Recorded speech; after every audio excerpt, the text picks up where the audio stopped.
친구들, 자, 오늘 강압성을 할 건데, 이 강압성 단어는 엄청나게 중요하니까, 근데 그렇게 어렵진 않아. 근데 일단 핵심적인 내용들이 있으면 그 내용들을 정확히 파악해서 외워야 되고, 강압성하고 다음 단원 호흡을 하게 되면 2학년 1학기가 마무리됩니다. 맞죠? 자, 일단 강압성을 먼저 할게요. 자, 광합성이 뭘까 했을 때 많이 들어봤을 겁니다. 그죠? 그랬을 때 누가 하냐면 일단 식물이 하겠죠. 식물이. 자, 광자가 무슨 광자일까요? 무슨 광? 빛광이죠. 맞죠? 그래서 식물이 빛 에너지. 자, 빛 에너지는 우리 흔히 햇빛이라고 얘기를 하는데 심지어 형광등도 돼. 알겠지? 그래서 형광등도 되고, LED 등도 되고, 그냥 밝은 빛 에너지만 있으면 다 됩니다. 알겠죠? 자, 그래서 빛 에너지를 이용하여, 자, 그 다음에 뭘 해야 되냐면, 이산화탄소. 자, 요거는 우리 분자식이 어떻게 되죠? 이제 분자식도 외워야 되니까 CO2. 자, 이렇게 되죠. 그래서 빛 에너지를 이용해서 이산화탄소와 재료가 필요한데 누구를? 물. 자, 물은 분자식이 어떻게 되죠? H2O. 다 알고 있죠? 맞지? 자, 이 물을 이용해서 얘가, 자, 합성이잖아. 그래서 뭐를 하는 거냐면 우리 식물이나 동물에 필요한 양분을 합성하는 거야. 자, 이거를 광합성이라고 얘기를 합니다. 그래서 이거는 뭐가 되냐면 재료가 돼, 재료. 알겠죠? 자, 우리 만약에 계란 후라이를 한다고 생각을 해봐. 그러면 일단 계란 후라이를 할 때, 자, 요게 뭘까요? 나와 마음이 통하는 사람은 뭔지 알 텐데. 자, 이게 뭐죠?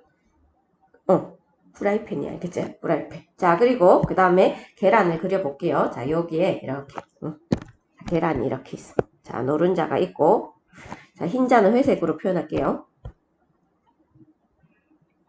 자, 이렇게 있지. 근데 그냥 후라이팬에다가 그냥 계란 하면 좀 잘 안 굽히잖아. 그래서 계란 굽기 전에, 후라이 하기 전에 뭐 뿌려야 되지?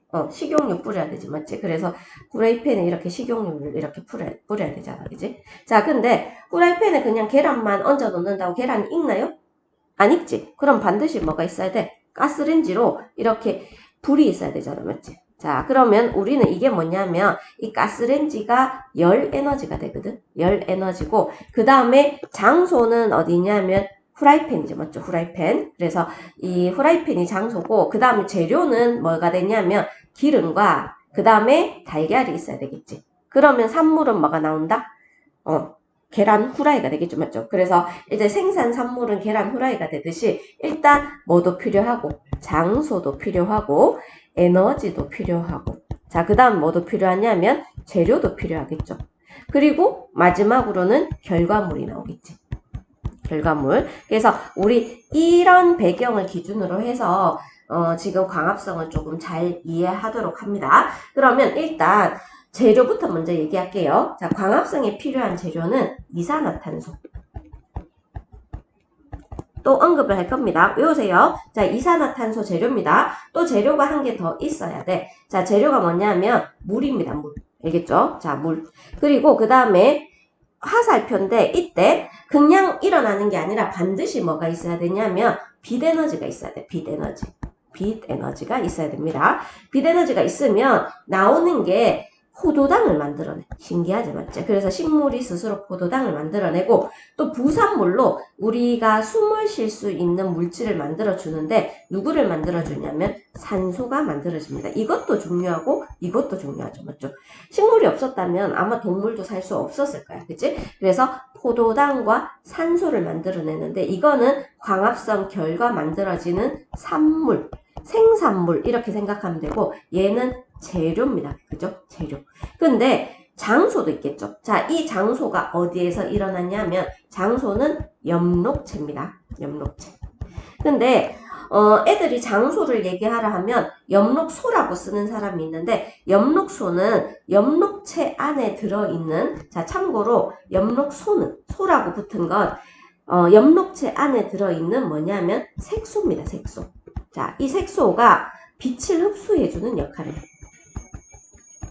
그래서 엽록체는 어떤 식물이 이렇게, 세포가 이렇게 있잖아? 그러면 세포 보통 식물세포 이렇게 생겼거든. 이거 아니다. 자, 식물세포 어떻게 생겼냐면, 육각형. 자, 이렇게 생겼어. 자, 이렇게, 식물이 보통 이렇게 생겼거든. 근데 그 안에 보면, 자, 요런 식으로, 요렇게 되어서, 자, 요렇게 되어 있는 아이가 있어. 자, 이거를 뭐라 부르냐면, 이 질문이 쳐야 되겠다. 자, 이렇게 돼 있는 아이가 있는데, 이거를, 확대해보면, 좀 확대해줄게요. 자, 이렇게, 이걸 확대해보면, 이런 식으로 돼 있고, 그 다음에 여기에, 자, 이런 것들이 이렇게 쌓여져 있는 구조로 돼 있어. 그래서 얘를 엽록체라고 합니다. 엽록체. 자, 그 엽록체 안에 보면 이렇게 따다다다다다다다다다다 이렇게 색깔이 띄는 물질이 있는데 그 색깔을 띄는 물질이 엽록소라고 하고 이 엽록소가 빛 에너지를 흡수한다. 이게 얘를 확대한 거야. 알겠죠? 그래서 식물은 엽록체를 가집니다. 하지만 동물은 엽록체를 가지지 못해서 뭐를 하지 못한다. 광합성을 할 수 없다. 됐죠? 자, 이제 다시 한번 더 정리를 할게요. 자, 일단 첫 번째 나오는 게 뭐냐면 요거 선을 같이 해야 되는데 자, 광합성에 필요한 요소. 자, 위에 1, 2번 빠져먹었네, 맞지? 자, 일단 다 했는 건데 그래도 정리를 할게요. 자, 장소. 장소 어디라 했죠? 장소. 엽록체라 했죠. 광합성은 엽록체에서 일어납니다. 자, 그 다음에 시기. 자, 시기는 언제냐면 빛이 있을 때만 광합성이 일어납니다. 빛이 없으면 광합성이 절대 일어나지 않아요. 알겠죠? 장소는 엽록체고 광합성이 일어나는 시기는 빛이 있을 때. 됐나요? 자, 그리고 우리 2번에 이제 광합성에 필요한 두 번 써야 된다, 맞지? 필요한 요소와 생성되는 물질. 자, 그래서 이렇게 딱 나눠갖고 왼쪽에는 필요한 요소를 적을 거야, 알겠지? 자, 그리고 오른쪽에는 생성되는 물질을 적을 겁니다. 자, 그러면 우리가 금방 배웠잖아, 맞지? 자기가 이제 피드백 하듯이 얘들아 광합성에 어떤 물질이 필요할까 했을 때 내가 재료가 뭐라 했죠? 일단 뭐가 있어야 된다. 재료가 일단 물이 있어야 되겠죠, 맞죠? 물도 있어야 되고 그 다음에 뭐도 있어야 된다? 이산화탄소도 있어야 됩니다. 자, 그리고 반드시 있어야 되는 게 계란 후라이를 하려면 가스레인지나 뭐 인덕션이나 이런 거 있어야 되잖아. 그래서 열 에너지가 있어야 되듯이 광합성에 반드시 있어야 되는 게 뭐냐면 빛 에너지가 있어야 돼. 됐죠? 그리고 생성되는 물질은 이 친구랑 이 친구가 나오죠. 그래서 포도당이랑 누가 나온다? 산소가 나온다. 자, 요까지 정리됐나요? 됐죠? 자, 그러면 빛 에너지는 아까 어떤 색소가 흡수한다 그랬지? 어떤 색소가 흡수한다 그랬다? 엽록체 속에 들어있는 엽록소, 녹색의 색소입니다. 엽록소가 빛 에너지를 흡수합니다. 흡수. 이해됐지? 그리고 그 다음에 자, 물은 어떻게 들어오냐면 뿌리를 통해, 뿌리입니다. 자, 뿌리를 통해 무슨 관을 타고 이동하냐면 물관을 타고 이동해요. 이동하여 어디까지 오냐면 잎에 도달합니다. 자, 잎에서 광합성을 하거든. 그래서 녹색 잎에서 광합성을 하기 때문에 물을 공급해야 되는데 이 물은 뭐 타고 이동한다? 뿌리로 들어와서 뿌리로 흡수돼요. 알겠지? 뿌리에 보면 뿌리털이라는 곳이 있는데 뿌리털을 통해서 흡수되어 뭐를 타고 이동한다? 물관을 타고 이동해서 잎에 도달한다. 또 정리해 줄게요. 자, 그 다음에 이산화탄소는 공기 중에 기공이라는 구멍이 있어. 자, 얘는 잎에 구멍이 있습니다. 또 이것도 또 정리를 해줄 거야. 잎에 구멍이 있는데 이 기공을 통해서 흡수가 돼. 이산화탄소. 이해됐죠? 그래서 빛 에너지는 엽록소가 흡수하고 물은 뿌리가 흡수를 합니다. 그리고 이산화탄소는 공기 중에 기공을 통해서 자, 이건 잎에 구멍이라 했습니다. 흡수가 된다. 이렇게 해서 재료가 왔어. 자, 그러면 생성되는 물질이 누구냐 하면 포도당과 산소인데 제일 처음에 만들어지는 양분이야. 광합성으로 만들어지는 양분. 만들어지는 양분. 근데 얘는 우리가 만약에 식물에 비가 온다 이러면 이 포도당이 물에 되게 잘 녹거든. 그래서 물에 녹지 않는 형태로 바꾸게 되는데 포도당을 만들자마자 뭘로 바꾸냐면 녹말로 바꿔서 녹말로 저장을 합니다. 알겠죠? 그래서 광합성으로 만들어진 양분은 포도당이지만 얘가 포도당이 물에 너무 잘 녹아서 비가 오면 다 씻겨 내려가면 아깝잖아, 맞지? 그래서 뭘로 저장한다? 녹말로 저장한다. 이해됐죠? 자, 그리고 그 다음에 산소가 나오게 되는데 식물은 호흡을 할까요? 안 할까요? 식물도 호흡을 하겠죠. 그래서 산소는 식물의 호흡에 이용을 합니다. 자, 그리고 남는 것 있지. 자, 남는 거는 누구를 통하냐면 아까 식물의 구멍이 뭐라 했지? 기공이라 했죠. 잎에 구멍이 있다 그랬다 맞지? 그래서 기공을 통해 몸 밖으로 배출을 합니다. 알겠죠? 그래서 공기 중으로 방출한다. 자, 어느 정도 이해됐나요? 그래서 필요한 물질은 빛에너지, 물, 이산화탄소인데 빛에너지는 엽록소가 흡수를 하고 물은 뿌리를 통해서 물관을 타고 이동해서 잎에 도달하고 이산화탄소는 잎에 있는 구멍인 기공을 통해서 흡수한다. 자, 그리고 포도당은 이제 광합성 하게 되면 만들어지는 양분을 포도당이라 하는데 저장할 때는 녹말로 저장한다. 됐죠? 그리고 산소도 만들어지는데 산소는 본인의 호흡에 이용을 하고 식물이 스스로 호흡을 합니다. 호흡에 이용하고 남는 거는 기공을 통해서 공기 중으로 나가면 이거는 다른 동물들이 뭘 하겠니? 동물이 호흡하는데 사용을 할 수 있겠죠. 우리가 지금 숨 쉬고 있는 이 산소가 식물이 내뱉어준 산소를 가지고 우리가 숨을 쉬고 있다는 거야. 다음 시간에는 식물의 호흡도 배울 겁니다. 그죠? 그리고 그러면 이거를 이제 그림으로 한번 정리를 해볼게요. 여기에 지금 파란색 이관이 물관이었겠죠? 그래서 이 친구가 뭐냐면 물입니다. 물. 자, 그러면 이관이 물관이니까 얘가 어디에서 흡수됐냐면 뿌리를 통해서 흡수되어서 또 올라와. 자, 또 올라와서 어디까지 갔냐면 식물의 잎까지 공급이 되는 거야. 자, 그래서 물이 공급됐습니다. 그리고 식물의 잎에 보면 뭐가 있다 그랬지? 구멍이 있다 그랬죠, 맞죠? 구멍. 자, 이 구멍을 통해서 누가 흡수되냐면 이산화탄소가 이렇게 흡수가 돼. 자, 재료 흡수됐습니다. 그리고 에너지가 있어야 되는데 이 에너지는 태양 같은 빛 에너지가 흡수가 되는데 누가 흡수를 한다 했죠? 자, 엽록소라는 색소가 흡수를 한다 했습니다. 그래서 재료가 흡수가 다 되면 자, 장소는 엽록체라는 장소에서 광합성을 샬라샬라 엽록체는 공장 같은 곳이야. 자, 이렇게 만들어내면은 자, 누가 만들어지냐면 자, 여기 육각형짜리 하나 있지. 자, 이거를 포도당이라 하고 그 다음에 산소가 만들어집니다. 근데 포도당은 녹말로 변해서 저장이 돼. 자, 그래서 처음에 만들어지는 건 포도당인데 녹말로 변해서 저장을 한다. 그리고 산소는 자신의 호흡에 사용하고 그리고 남는 것은 기공을 통해서 공기 중으로 배출된다. 이해됐죠? 그래서 얘가 만들어지는 거고 얘가 필요한 거고 얘가 만들어지는 거고 거기에 반드시 빛이 있어야 되고 장소는 엽록체이다. 하도 중요해서 내가 엄청 강조하고 있죠, 맞죠? 그래서 식물은 빛을 이용해서 뭐를 한다? 광합성을 한다. 그래서 우리가 생명활동에 필요한 에너지 원인 양분을 스스로 만들어낸다. 그래서 포도당을 만들어내고 저장할 때는 녹말로 저장한다.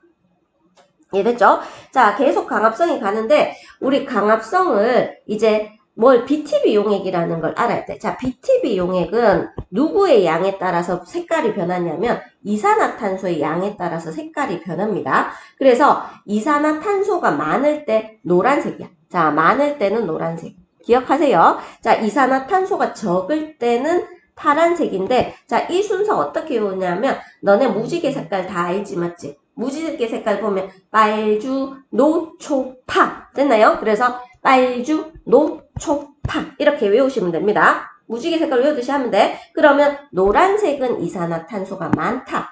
자, 그리고 초록색은 이산화탄소가 보통이다. 그리고 파란색은 이산화탄소가 매우 적다. 이렇게 됩니다. 그래서 노초파.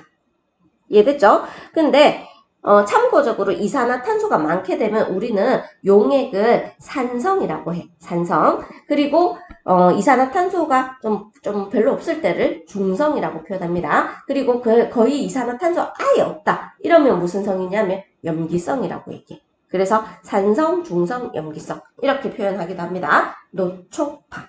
기억을 해주세요. 자, 이제 넘어가도 되겠죠? 그러면 광합성에 우리가 아까 전에 재료가 뭐가 필요하다라고 얘기했냐면 물과 이산화탄소와 빛이 필요하다 했잖아. 맞지? 근데 한번 실험을 한번 해볼 거야. 자, 그랬을 때 가에는 뭘 해놨냐면 숨을 불어넣어 라고 돼 있죠. 자, 숨을 불어넣는데 날숨을 불어넣는 거야. 그러면 뭐가 많냐면 이 날숨 속에 이산화탄소가 많다. 자, 그러면 BTB 용액이 파란색에서 무슨 색으로 바뀐다? 노란색으로 바뀝니다. 노란색. 됐죠? 그래서 여기 있는 BTB 용액 3개가 전부 다 노란색이 된 거예요. 노란색. 됐죠? 자, 이렇게 시험관 가다에 넣고 그림과 같이 장치한 후 햇빛이 잘 비치는 곳에 두고 BTB 용액 색깔을 관찰하는데 일단 뚜껑은 다 닫아야 됩니다. 근데 가는 그냥 BTB 용액만 넣어놨어. 그러면 아무것도 안 일어나니까 당연히 BTB 용액 색깔이 노란색에서 그대로 노란색. 변함이 없다. 이해됐죠? 날숨을 불어넣어서 BTB 용액 노란색으로 바꿨는데 아무것도 안 하니까 노란색으로 변함이 없다. 됐죠? 자, 그 다음에 나 보세요. 나. 자, 나가 중요하다. 나는 무슨 색으로 변하냐면 처음에 노란색이었다가 초록색이었다가 나중에 무슨 색으로 바뀌냐면 파란색으로 바뀐다. 파란색으로 바뀐다는 얘기는 이산화탄소가 적어졌다는 거지. 자, 그 이유는 검정말이라는 이 식물이 있죠, 맞죠? 자, 여기에다 식물을 넣어놨단 말이야. 자, 이 식물이 빛을 받아 광합성을 하는데 이 광합성할 때 재료가 뭐냐면 이산화탄소야. 그래서 이산화탄소를 자꾸 사용해서 이산화탄소의 양이 줄어드니까 점점 초록색에서 무슨 색으로 바뀌었다? 파란색으로 바뀝니다. 여기 파란색 보이죠? 색깔 파란색 정확하게 보이지? 자, 근데 다에는 똑같이 검정말을 넣었는데 얘는 알루미늄 호일로 감싸버렸어. 그러면 알루미늄 호일이 뭐를 차단하냐면 빛을 차단하겠죠, 맞죠? 그러면 다는 광합성을 한다 못한다? 빛을 차단하면 광합성을 할 수가 없겠죠, 맞죠? 그러면 이산화탄소도 안 쓴단 말이야. 그래서 노란색, 그대로 변함이 없다. 빛이 차단되어 광합성을 하지 않았기 때문에 이산화탄소 양이 줄어들지 않는다. 이해됐나요? 얘는 아무것도 안 했으니까 당연히 그대로 노란색이고 얘는 광합성하면서 뭐가 사라졌다고? 자, 뭐가? 이산화탄소가 사라졌기 때문에 자, 이거 색깔 변하는 건 산소 때문이 아니야. 이건 색깔 변하는 건 이산화탄소 때문입니다. 이산화탄소가 줄어서 무슨 색으로 바뀌었다? 얘는 이산화탄소가 소모되어 파란색으로 바뀌었다. 됐죠? 근데 이 친구는 분명히 안에 물풀이 들기는 했는데 빛이 차단되니까 빛이 없어서 광합성을 못해. 광합성을 못하니까 색깔 변화가 그대로 나타나지 않습니다. 그래서 이산화탄소 소모가 일어나지 않아서 색깔 변화가 나타나지 않는다. 자, 이제 정리할게요. 가와 나를 비교하는데 광합성에는 이산화탄소가 필요하다는 걸 알 수가 있습니다. 맞죠? 그래서 식물을 빛을 비추고 광합성을 하면 가나를 비교했을 때 이산화탄소가 소모된다는 걸 알 수가 있고 나다를 비교하게 됐을 때 똑같은 물풀에다가 나머지 장치는 다 했고 하나는 은박지를 안 씌워놨고 하나는 은박지를 씌워놨는데 은박지를 씌운 거는 광합성을 하지 못한다는 걸 알 수가 있죠. 그래서 광합성에는 뭐가 필요하다? 빛이 필요하다는 걸 알 수가 있다. 이해됐죠? 자, 그리고 이제 넘어갈게요. 자, 이제 광합성으로 발생하는 산소를 확인하는 방법이에요.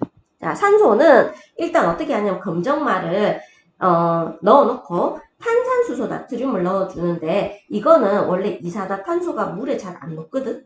그래서 뭐 날숨으로 넣어줘도 돼. 근데 여기는 탄산수소 나트륨을 넣어주면 얘가 물에 녹으면서 이 검정말한테 뭐를 공급해주냐면 이산화탄소를 공급을 해줘. 그리고 물은 여기 지금 충분히 있다, 맞지? 그리고 여기에다가 뭐를 비춰준다? 빛을 비춰줘. 그럼 검정말이 뭘 하겠니? 광합성을 하겠죠. 그러면 검정말 몸에서 포도당이 만들어질 거고, 자, 그리고 포도당은 나중에 녹말로 바뀔 겁니다. 자, 근데 여기에 뽀글뽀글 기체가 나와. 기포. 자, 이렇게 기포가 나와서 요렇게 요 관을 따라서 이동하는데 광합성 결과 나오는 기포의 정체는 누구냐면 산소입니다. 그래서 이 기포가 뽀글뽀글해서 요렇게 이렇게 맺혀. 알겠죠? 그래서 이 친구는 산소다. 기억하세요. 산소다. 이렇게 산소가 나오는데 그러면 산소를 확인하는 방법이 있겠지. 자, 어떻게 하냐면 여기에 나중에 어느 정도 시간이 지난 다음에 여기 있는 집게를 연 다음에 이거 향연기를 갖다 대. 알겠지? 향연기를 갖다 대면 산소는 이게 뭐 타는 걸 잘 도와주거든. 그래서 향이 이를 불꽃이 잘 살아나면서 잘 타는 걸 볼 수가 있습니다. 그래서 여기에서 나오는 기체가 산소이다. 그래서 꺼져가는 향연기를 갖다 댔을 때 다시 잘 타는 걸 봐서 여기에서 나오는 기체는 산소이다. 이해됐나요? 탄산수소 나트륨 뭐 한다 했죠? 탄산수소 나트륨 CO2 공급한다. 이미 물이니까 물은 공급이 돼 있고, 자, 그 다음에 여기에서 검정말이라는 식물이 빛을 받아서 광합성을 하면 포도당과 누가 나온다? 산소가 나오게 되는데 산소는 이렇게 이동해서 여기에 모이게 됩니다. 이 관에. 그러면 이 산소를 확인하는 방법은 꺼져가는 향연기를 갖다 대면 다시 잘 타오른다. 이렇게 확인할 수 있겠죠. 됐나요?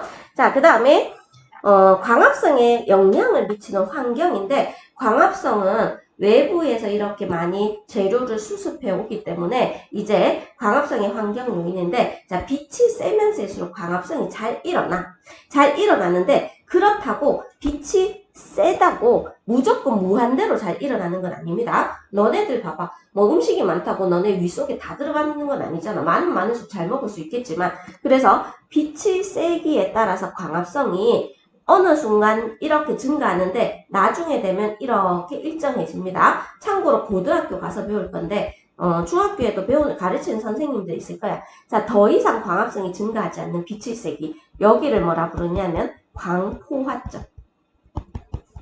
자, 빛에 따라서는 얘가 이런 모습을 나타냅니다. 자, 그리고 그 다음 이산화탄소 농도도 마찬가지야. 자, 이산화탄소 농도가 높으면 얘가 재료니까 재료가 많으면 많을수록 광합성이 잘 일어나잖아.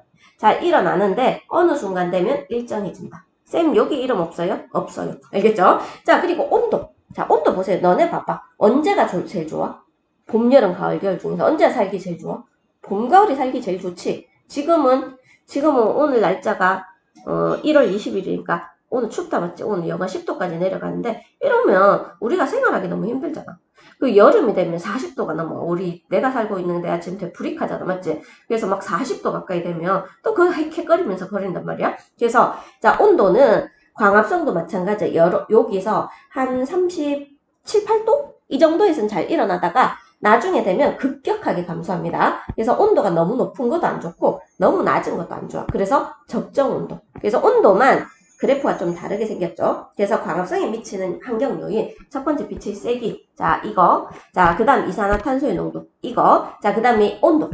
요렇게 기억을 할 수 있겠죠. 얘들아, 아직 안 어렵지? 앞에보다는 이제 뒤로 가면 쉬워진다는 걸 알 수가 있어.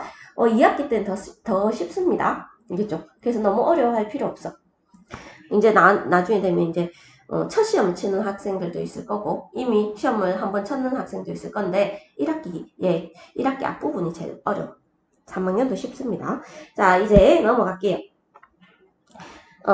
우리 책 펴세요. 책 펴서 잠시 정지시키고 문제를 풀고 매겨주세요. 다 풀었죠? 자, 물, 기억에 뭐 들어간다? 이산화탄소. CO2. 자, 니은에 뭐 들어간다? 빛에너지. 자, 그리고 디귿에는 산소. 자, 이렇게 됩니다. 자, 그리고 2번에 광합성에는 빛, 물. 얘 틀렸어. 이산화탄소라고 해야 돼. X. 됐나요? 광합성은 식물세포의 엽록체에서 일어난다. 맞습니다. 광합성이 처음으로 만들어지는 양분은 녹말이 아니라 포도당이야. X. 자, 광합성으로 생성된 산소는 모두는 아니고 일부는 자신의 호흡에 이용하고 일부는 공기 중으로 배출된다. 그래서 XOXX. 자, 그리고 광합성에 필요한 요소와 그에 해당하는 것. 자, 물은 어떻게 된다 했죠? 물은 뿌리를 통해 흡수되어 물관을 통해 이동한다. 자, 빛은 엽록체 속에 엽록소가 흡수를 한다. 자, 이산화탄소는 공기 중에 잎의 기공을 통해서 흡수한다. 됐죠? 자, 4번에 광합성이 일어나려면 빛이 있어야 되고, 그 다음에, 그렇겠죠. 그래서 광합성이 일어나는 거는 누구다? B밖에 안 됩니다. 자, 용액의 색깔이 파란색으로 변한 것도 B밖에 안 돼. 자, 이 실험을 통해서 광합성이 필요한 기체를 어떻게, 여기서 파란색에서 노란색으로 변한 아이가 다시 파란색으로 변한단 말이야? 그럼 뭐가 필요하다 했지? 이산화탄소가 필요하다 했죠. 됐나요? 자, A, B에 해당하는 거 빛의 색이 이미 나왔으니까 A는 뭐다? 이산화탄소의 농도. 자, B는 뭐다? 온도. 자, 여기까지는 안 어렵죠, 맞죠? 됐나요? 자, 이제 다음 페이지로 넘어갈게요. 자, 이제 어떤 걸 할 거냐면 증산작용을 할 거야. 증산작용. 자, 증산작용은 뭐라고 생각해야 되냐면 우리 더우면 땀 흘리잖아, 맞지? 그래서 이마에도 땀이 나고 등에도 땀이 나고 하는데 식물도 이제 땀 같은 수증기가 식물의 몸 속에 있다가 몸 밖으로 나가는 걸 증산작용이라고 얘기합니다. 그래서 증산작용은 식물의 식물체 속의 물이 뭘로 변해야 되냐면 구멍이 워낙 작아서 수증기로 변하여 어디를 통해서 빠져나오냐면 잎의 기공을 통해서 공기 중으로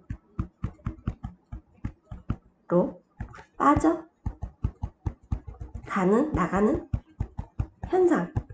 자, 이거를 증산작용이라고 얘기를 합니다.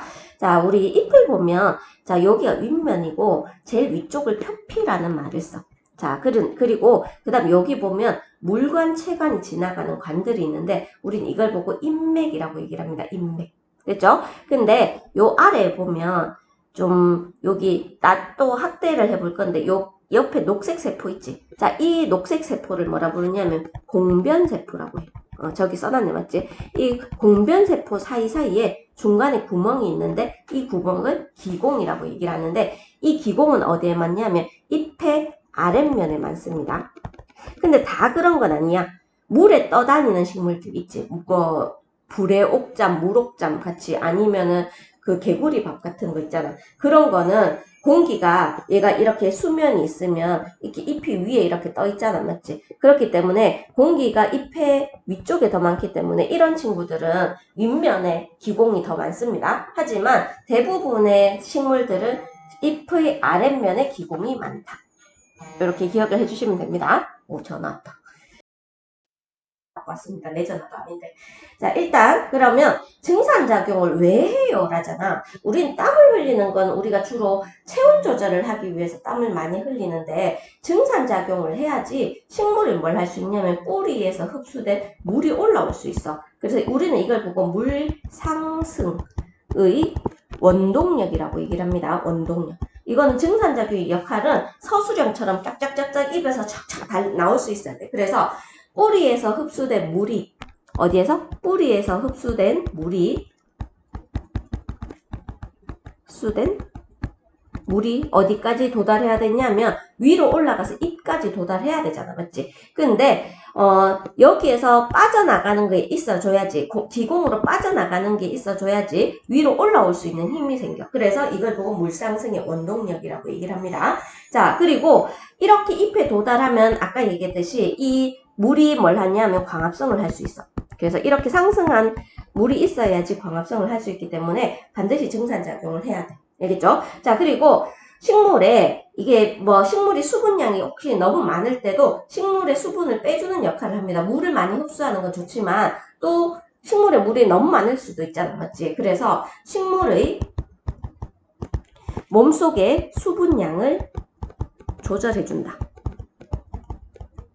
이해됐죠? 자, 그 다음에 우리처럼 식물의 뭐도 조절하냐면 체온도 조절합니다. 그래서 증산작용을 해서 이게 잎이 수증기가 날아가게 되면 얘들이 열을 뺏어간단 말이야. 그래서 체온을 낮춰주는 역할을 해준다. 그래서 증산작용의 역할을 얘기하시오 하면 물 상승의 원동력, 식물의 수분량 조절, 그리고 식물의 체온 조절 이렇게 해줘야 됩니다. 할 수 있겠죠? 할 수 있겠죠? 자, 우리 하면 증산작용이 어디에서 일어나는지 한번 확인을 해볼 건데, 자, 얘는, 진짜 앙상하다, 맞지? 내처럼 엄청 날씬하다. 내 몸매 아는 사람 있지? 자, 이게 이제 잎이 증산작용에, 얘는 잎을 다 떼버렸어. 맞지? 자, 그리고 두 번째는, 자, 이제 얘는 잎이 되게 많습니다. 그죠? 잎이 많고, 얘도 잎이 많아. 근데 여기에서는 뭘 씌워놨냐면 비닐봉지를 씌워놨어. 자, 비닐봉지를 이렇게 씌워놓고, 자, 그 다음에 여기에 물을 똑같이 담습니다. 이렇게 똑같이 담아 놓은 다음에 위에 식용유를 한 방울씩 떨어뜨리는데 식용유는 여기에 이게 시험관이라고 해야 되나? 이 눈금 실린더 있지? 자, 눈금 실린더 자체에서 뭘 할 수 있냐? 물이 증발할 수 있잖아. 맞지? 그래서 식용유를 떨어뜨리면 뭐를 막냐면 물의 증발을 막는다. 이렇게 얘기해주면 됩니다. 그래서 물의 증발을 막기 위해서 이런 거 중학교 시험에서 서술형 많이 나와. 식용유를 떨어뜨리는 이유는 물의 증발을 막는다. 그래서 실험 과정을 보면 같은 양의 물을 넣은 눈금 실린더 가다에 잎을 모두 딴 나무가지와 잎이 달린 나무가지를 넣어서 자 그림과 같이 장치한 후 식용유를 떨어뜨린다. 식용유 떨어뜨린 이유는 메스 실린더 자체 증발을 방지하기 위해서라고 얘기를 했습니다. 가다를 햇빛이 잘 비치는 곳에 놓아둔 다음에 수면의 높이를 관찰하는데 자 수면 높이 가가 제일 높대. 그리고 다 그리고 나 이렇게 되잖아. 맞지? 자 그러면 여기서 가가 제일 높다는 얘기는 가는 물이 한 개도 안 줄었다는 거야. 알겠죠? 그리고 나는 물이 이만큼 줄었어. 그러면 여기에서 증산작용을 하면 물이 다시 이렇게 흡수되어서 올라가기 때문에 자 나가 제일 많이 줄었고요. 다는 별로 안 줄었대. 그래서 수면의 높이를 보면 가가 제일 높고 자 그 다음에 누구냐면 다고 그 다음에 나가 제일 낮다. 이렇게 돼 있습니다. 그래서 가는 잎이 없어서 증산작용이 일어나지 않았어. 그래서 물이 줄어들지 않았다. 수면의 높이가 높습니다. 이게 높다 해서 많이 일어난 게 아니야. 그래서 가가 제일 높고 자 그 다음 나는 증산작용이 가장 활발하게 일어난다. 증산작용으로 눈금 실린더 속의 물이 나뭇가지 안으로 이동해서 수면의 높이가 낮아졌다. 자 기억을 해주세요. 그리고 다는 비닐봉지 안에 물방울이 맺히게 되는데 증산작용으로 잎에서 빠져나온 수증기가 비닐봉지에 달라붙어서 다시 물방울이 되었기 때문이야. 그래서 물방울이 된 거를 뭐라 부르냐면 액화되었다. 이렇게 얘기를 해. 물방울이 되었다. 그래서 비닐봉지에 맺힙니다. 그러면 점점 여기에 습도가 높아져서 이 주변의 습도가 비닐봉지 때문에 습도가 높아져서 증산작용이 잘 일어나지 않는다. 이렇게 됩니다. 그래서 얘는 아예 안 일어나고 그 다음 얘가 제일 활발하게 일어나고 그 다음 얘는 일어나긴 일어나는데 주변 비닐봉지 때문에 습도가 높아져서 나보다는 잘 일어나지 않는다. 됐죠? 그래서 이걸 결론을 내면 식물체 내의 물이 수증기 형태로 배출되는 증산작용은 식물의 잎에서 일어나. 잎이 없으니까 증산이 안 일어났죠. 맞죠? 자, 증산작용은 습도가 낮을 때 활발하게 일어납니다. 됐죠? 그래서 증산작용이 언제 잘 일어나는지도 우리가 체크를 해줘야 돼. 알겠죠? 뒤에 조건이 있으니까 이따 얘기를 해줄게요. 자, 그리고 증산작용의 장소를 한번 다시 얘기를 할 건데, 자, 지금 보면 식물의 잎, 자, 비비추라는 식물의 잎을 가로 1cm, 세로 1cm를 잘라서 현미경으로 관찰을 합니다. 관찰을 하게 되면, 여기 보면 주변에 있는 하얀색, 이거는 그냥 표피세포야. 자, 그리고 여기 보면, 너네 조립봉이라고 아는지 모르겠는데, 이렇게 긴 풍선처럼 생긴 세포가 있어. 그래서 이 세포 두 개인데, 이거를 무슨 세포라고 얘기하냐면, 공변세포라고 얘기를 합니다. 자, 그리고 이 중간에 구멍을 기공이라고 얘기를 해. 그래서, 자, 잎의 표피에 있는 작은 구멍을 기공이라 하고, 잎에 주로 뒷면에 분포하는데, 누가 둘러싸고 있냐면, 공변세포가 두 개가 둘러싸고 있습니다. 광합성할 때 필요한 이산화탄소와 광합성 결과 만들어진 산소, 그리고 그 증산작용의 수증기 등이 드나드는 통로를 기공이라고 해. 됐죠? 그러면 기공을 둘러싸고 있는 세포를 뭐라 부르냐면 공변세포라고 하죠. 자, 이 공변세포는 엽록체가 있어서 일반적인 표피세포랑 다르게 무슨 색깔을 띠고 있냐면 초록색을 띠요. 알겠지? 초록색을 띠고 뭐가 일어났냐면 이 엽록체가 있기 때문에 광합성이 일어나. 자, 그리고 한 가지 중요한 것은 안쪽 세포벽이 바깥쪽 세포벽보다 어떠냐면 두껍습니다. 알겠죠? 그래서 여기가 두꺼워. 자, 여기 색칠하세요. 자, 여기에 세포벽이 두껍고, 자, 안쪽 세포벽이 두껍고, 그 다음에 바깥쪽 세포벽이 얇습니다. 됐죠? 그래서 얘는 안쪽은 좀 진하게 보이고, 바깥쪽은 연하게 보여. 자, 요게 공변세포입니다. 자, 그리고 그 다음에 공변세포 주위를 싸고 있는 세포를 표피세포라 하는데, 엽록체가 따로 없어서 얘는 투명해. 그리고 엽록체가 없기 때문에 뭐가 일어나지 않는다? 광합성이 일어나지 않는다. 이해됐죠? 그래서 증산작용의 장소는 어디라고? 기공이라고. 근데 기공은 누가 둘러싸고 있다고? 공변세포가 둘러싸고 있어. 근데 공변세포는 뭐를 가지고 있다? 엽록체를 가지고 있어. 그래서 광합성을 할 수 있다. 그리고 그 주변의 세포는 표피세포라고 하는데 표피세포는 엽록체가 없어서 투명하고 광합성이 일어나지 않는다. 자, 이렇게 됩니다.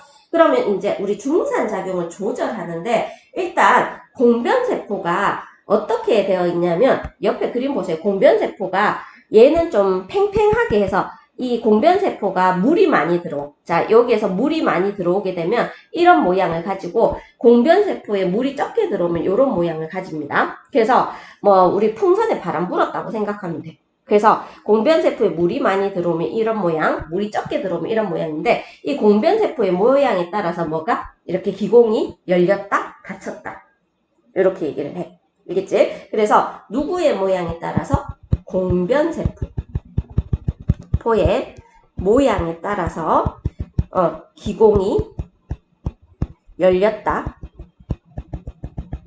닫혔다 하는데 열렸을 때 당연히 무슨 작용이 일어난다? 증산작용이 일어난다. 이해됐나요? 그래서 열렸을 때 증산작용이 일어난다. 그러면 1번 기공이 언제? 열릴 때 증산작용이 활발하게 일어난다.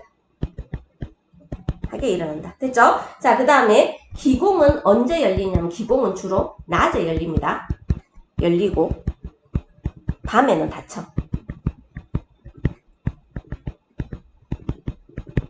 됐나요? 자, 그래서 증산작용은 기공이 낮에 열리고 밤에 닫히기 때문에 증산작용 또한 언제 활발하냐면 낮에 활발하다. 이렇게 얘기를 할 수 있습니다. 그래서 기공이 열릴 때 증산작용이 활발하고 기공은 낮에 열리고 밤에 닫힌다. 낮에 기공이 열렸을 때 증산작용도 활발합니다. 그래서 증산작용은 낮에 활발하다. 그래서 기공이 열린 모습이고 그 다음에 얘는 뭐한 모습이다? 닫힌 모습이다. 그러면 우리 기공은 어떻게 열어요? 했을 때, 자, 기공이 열리는 과정을 한번 볼게요. 자, 기공은 일단, 자, 요게 조금 어려운데, 그래도 좀 많이 어렵지 않지, 맞지? 일단, 뭘 해야 되냐면, 공변세포가 광합성을 합니다. 공변세포에 엽록체가 있는 이유가 있었죠, 맞죠? 자, 그러면, 공변세포와 광합성을 하면, 여기에서 포도당이 만들어져.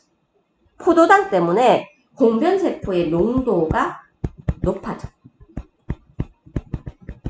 자, 높아집니다. 그러면 우리 주변에 농도가 낮은 세포에서 농도가 높은 세포로 삼투 현상에 의해서 공변세포로 물이 들어옵니다. 자, 무슨 현상 때문이라 했죠? 삼투 현상이야. 삼투 현상은 어떤 농도에서? 농도가 낮은 데서 농도가 높은 곳으로 뭐가 이동하는 거냐면 물이 이동하는 거야. 알겠지? 그래서 농도가 낮은 걸 저농도라고 얘기하고 농도가 높은 걸 고농도라고 하는데 저농도에서 고농도로 물이 이동하는 현상을 삼투현상이라고 표현합니다. 저물구. 알겠죠? 자, 이렇게 물이 들어와. 알겠죠? 그러면 누가 팽창하냐면 공변세포가 팽창을 해. 팽창을 합니다.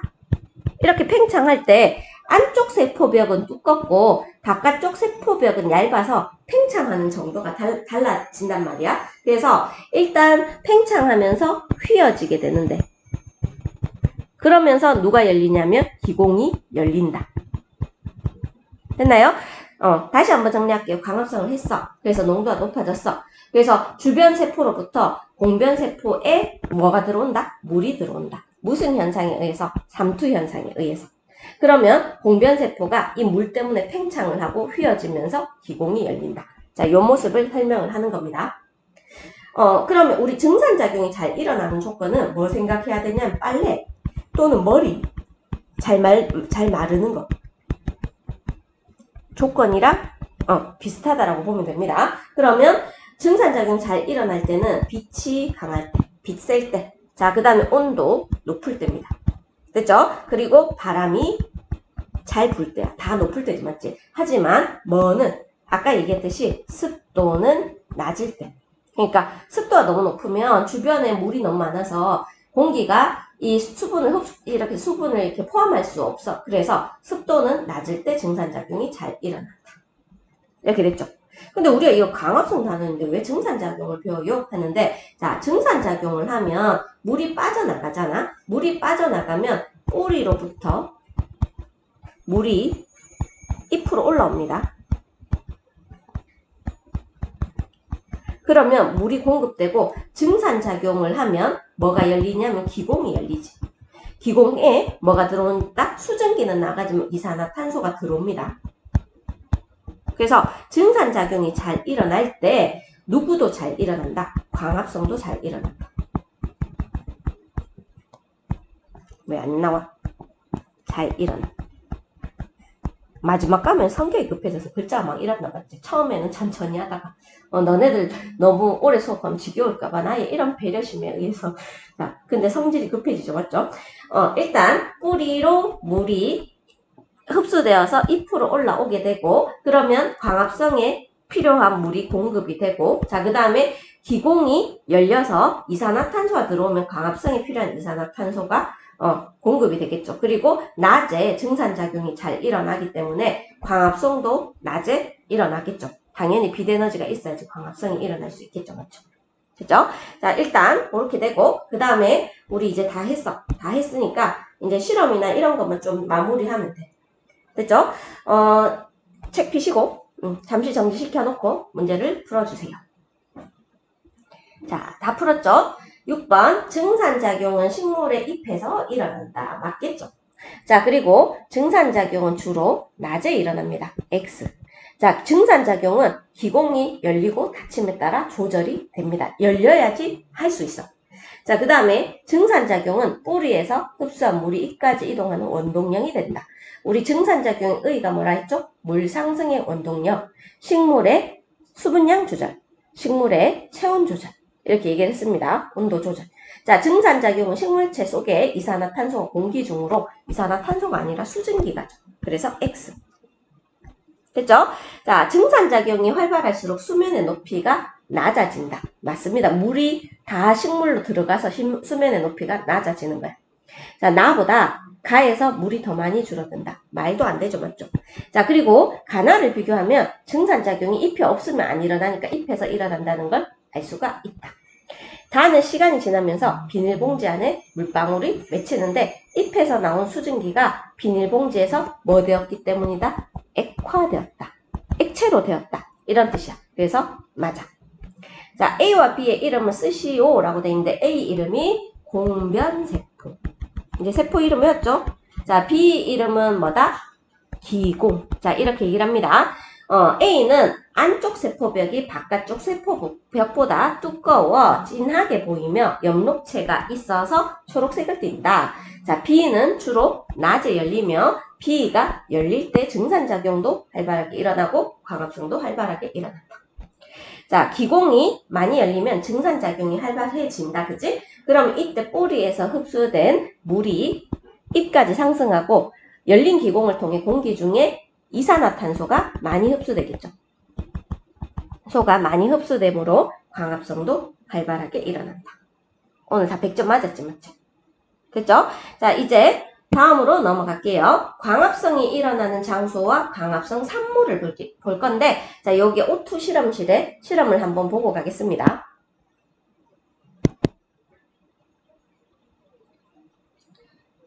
스피커 장치가 이게 잘 안 돼서 내가 얘기를 해줄게. 일단 산물을 볼 건데, 뒤에 또 설명을 할게요. 현미경과 가열장치, 뭐, 이런 재료가 필요합니다. 그리고, 자, 지금 검정말이 있어. 아이오딘과 칼륨용의 물, 비커, 에탄올. 어디다 많이 쓰겠다, 맞지? 자, 일단 광합성을 시켜. 광합성을 시키고, 한 장을 떼어내. 그리고 난 다음에, 검정말 잎이야. 자, 덮개 유리로 덮어서 현미경 표본을 만든다. 덮개 유리 아주 얇은 유리입니다. 자, 그러면 녹색의 부분이 있는데 이게 엽록체야. 엽록소는 너무 작아서 따로따로 보기는 힘들어. 한 번에 모여서 보여. 자, 일단 이거를 에탄올에 넣은 다음에 물 중탕해서 이제 가열을 해. 에탄올은 바로 끓이면 이게 불이 붙을 수 있기 때문에 중탕을 합니다. 그래서 근데 중요한 거 이렇게 하면 잎이 탈색이 돼. 그래서 하얗게 바뀝니다. 누가 빠져나가냐면 엽록소라는 색소가 빠져나가. 그래서 원래 엽록소가 빠져나가니까 이제 색깔이 안 보이죠. 엽록체는 장소니까 엽록체가 빠져나가는 게 아니고 엽록소가 빠져나갑니다.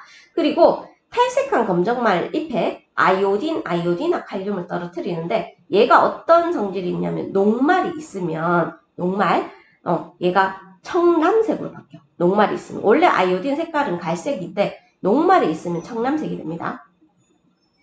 근데 실제 현미경 보니까 청남색으로 보인단 말이야. 청남색을 띠는 엽록체가 관찰되는데 거기에 뭐가 있었다? 녹말이 있었다는 겁니다.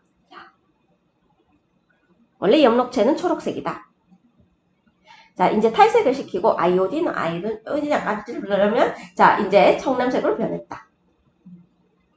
엽록체에 녹말이 있다는 걸 알 수가 있습니다. 광합성 엽록체에 일어나며 광합성 결과 녹말이 만들어진대. 야, 이 답은? 왜 녹말이 만들어진다고 했냐면, 포도당이 답을 얘기할 거야. 녹말로 바뀌어서 엽록체에 저장되기 때문에 이 실험으로서는 광합성이 어디에서 뭘 만드는 거냐 하면, 녹말을 만든다라는 걸 알 수가 있습니다. 그래서 애들 많이 틀리는 부분이야. 많이 틀리는 부분인데, 일단 설명을 해줄게요. 자, 아까 전에 검정말 잎이 있죠? 자, 그래서 이거를 일단 얘는 탈색을 하는 거야. 그래서 에탄올이 들어있는 시험관에 넣고 물 중탕을 하면 탈색이 되는데 엽록체 속에 엽록소가 녹아 나오거든. 그래서 잎이 탈색이 됩니다. 엽록소. 됐나요? 그리고 난 다음에 하는 이유가 나중에 아이오딘과 칼륨 용액을 떨어뜨렸을 때 엽록체의 색깔을 잘 관찰하기 위해서 잎을 탈색을 시키는 거야. 자, 원래 보면 여기에 엽록체들 진짜 많지. 엽록체 안에 녹색 색소가 있어서 이게 엽록소라는 색소가 있어서 이렇게 녹색으로 보이게 됩니다. 됐죠? 근데 탈색을 하게 되면 아까 실험처럼 투명하게 보인다 했죠. 근데 여기 아이오딘 이름도 길다 맞지? 아이오딘 끝난 거 아닙니다. 칼륨 요객을 떨어뜨리면 얘가 이 친구가 이 색깔인데 녹말이 있으면 청남색으로 바뀌어. 그래서 근데 실제 실험을 해보니까 엽록체 부분이 청남색으로 바뀌었다는 걸 알 수가 있어. 됐죠? 그러면 우리가 배운 거는 엽록체에서 광합성이 일어나서 포도당이 만들어진다라고 배웠지만 이 실험으로 봤을 때는 녹말이 만들어지는 것처럼 보이죠. 맞죠? 포도당은 딴 걸로 알아냈어. 그래서 이 실험 결과로는 녹말이 만들어진다. 근데 실제로는 아닙니다. 실제로는 식물세포의 엽록체에서 일어나면 이 실험 결과, 광합성 결과 녹말이 만들어지는 걸 알 수 있다. 왜냐하면 청남색으로 바뀌었기 때문에. 근데 포도당은 만들자마자 거의 바로 녹말로 바뀌기 때문에 이제 녹말이라고 하는데 이 실험에서만 얘기해야 돼. 알겠지? 이 실험에서만. 딴 데서는 포도당이라고 얘기해야 되고 이 실험에서만 녹말이라고 얘기해야 됩니다. 근데 실제로 우리 알고 있죠? 녹말로 저장되는 거. 우리 똘똘이니까 알겠지, 맞지?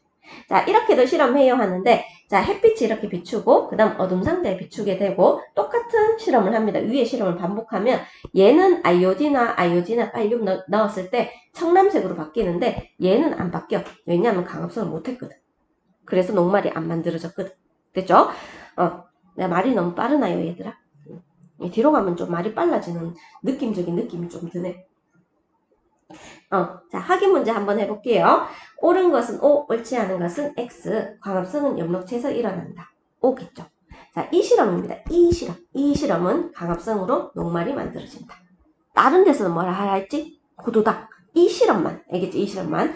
아이오딘, 칼륨은 녹말과 반응해서 청람색을 나타냅니다.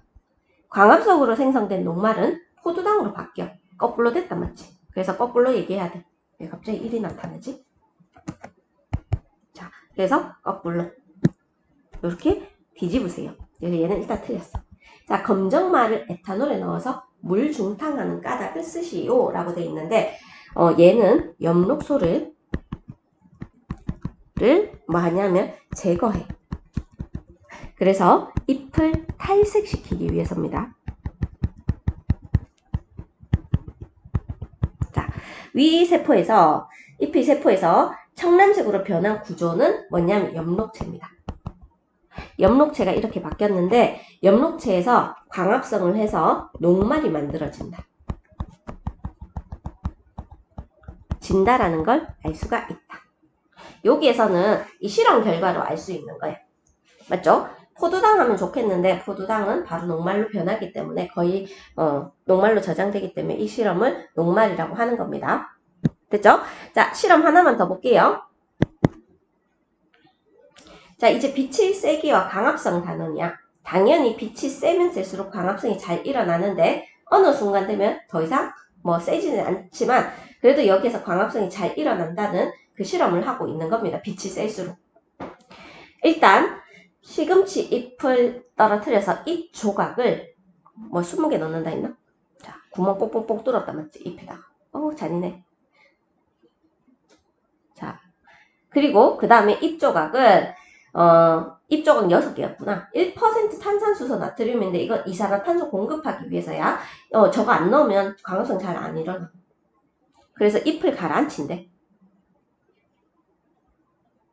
자, 저기에다가 넣고 잎을 가라앉힙니다. 탄산수소 나트륨이 들어있는 용액이야. 신기하다 맞지? 자, 잎이 내려가 있다 맞지? 잎이 내려가 있다. 자, 거기에다가 시금치 잎 조각들을 비커에 넣습니다. 저렇게 해야지 이제 잎이 공기가 빠져나가면서 가라앉는데. 이제 광합성을 하면 산소가 생기거든. 그래서 기포가 생기면서 얘가 잎이 어떻게 되는지 한번 보세요. 자, 전등 한 개 켰습니다. 잎쪽 들어 오 떠오른다 맞지? 265초. 자, 전등 2개 켰을 때, 자, 다 떠오르는데 240초 걸렸대. 오 떠오른다 맞지?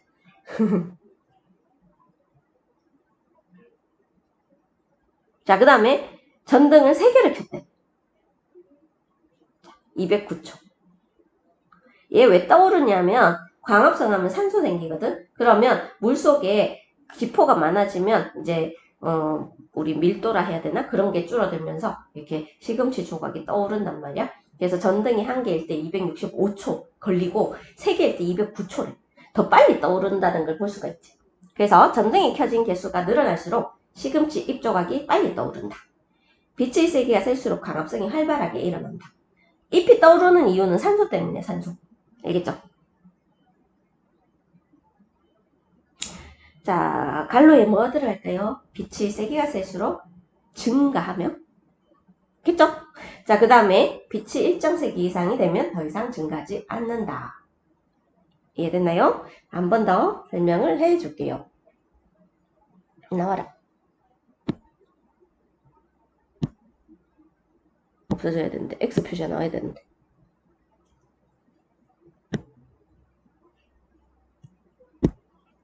자, 이제 마무리를 할 차례입니다. 자, 마지막 페이지죠. 자, 책을 같이 보시면서 갈게요.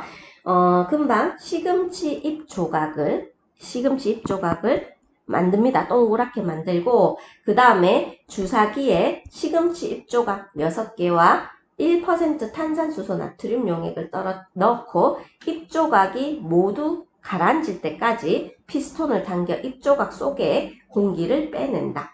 그래서 잎에 공기가 있으면 얘들이 떠오르거든. 그래서 저렇게 해서 뽁뽁뽁뽁 막 하면 잎에 있는 공기가 빠져나가. 탄산수소 나트륨을 넣어주는 이유는 이산화탄소를 공급해주기 위해서입니다. 탄산수소 나트륨. 뭐를 공급한다? 이산화탄소를 공급한다. 됐죠? 자, 그 다음에 가라앉은 시금치 잎 조각 6개에 1% 탄산수소 나트륨이 담긴 수용액에 담긴 비커에 넣고 전등을 한 개 켜고 잎이 떠오를 때, 자, 광합성 하면 산소 생기죠. 그러면 잎에 산소가 생기면 잎이 가벼워져서 떠오릅니다. 그래서 자, 주변에 전등 1개, 2개, 3개씩 이렇게 해서 모두 떠오르는데 걸리는 시간을 측정해 봤는데 265초, 240초, 209초 점점 빨라지는 걸 볼 수가 있어. 빛의 세기가 셀수록 광합성이 활발하게 일어난다. 그렇다는 얘기는 발생하는 산소의 양이 증가한다. 광합성은 어느 정도까지, 이거죠, 맞죠? 빛의 세기가 셀수록 증가한다.